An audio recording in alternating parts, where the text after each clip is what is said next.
Kingdom after 5 years of political turmoil after her brother Thaksin Shinawatra was thrown out of office in a 2006 army coup.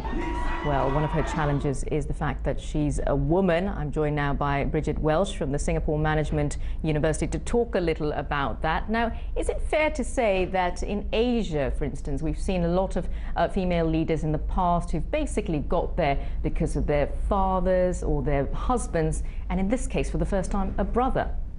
Yes, this is a particular dynamic. We call it the father, wives, daughter dynamic. Wives has actually been very common, like in Aquino's case, in the case of the Philippines. But what's different is that it is still very much, at this time, in the case of Thailand, her brother, and so it's a different type of relationship. But it's also a similar relationship in that they come from elite political families. And I think we see this in Pakistan, we see this in the Philippines, we see this in places even like Malaysia, where you have this common pattern of women politicians coming from the political elite. So it's a case really of dynasties and families, essentially. Do you think this is something just intrinsic to Asia? No, we find it in the United States as well, and parts of Europe. I mean, I think the nature of elite politics is actually quite common across the world, but I think it's quite distinct in the case of Asia because women politicians have not really had the same breakthrough in other areas. So what you do see is often the dynastic families that are more prominent. Right. And the other thing that I've read a lot about Yingluck in reports about her is how photogenic she is, how attractive she is.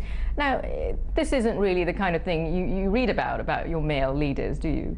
No, it's very common. One of the features of women politicians is they focus on how they look, their hairstyle, what they're wearing, the Hillary Clinton look, for example. I mean, and their physical appearance. And I think this is very common. This is the obstacle that women face because they often don't listen to what they're saying and what they're doing. And I think this is something that women face across the world.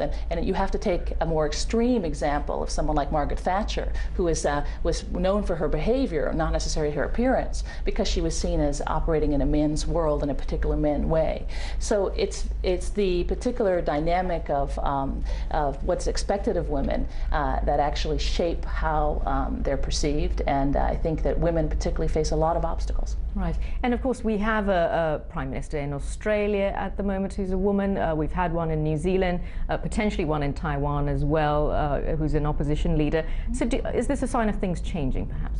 Things are definitely changing, and I think not only do you see the dynastic families, you see women emerging from politics from below, and I think women are actually now very much across the world as players. So this is a move forward. All right, we'll leave it there. Bridget Welsh there from the Singapore Management University. Thank you. In other news, 450,000 people were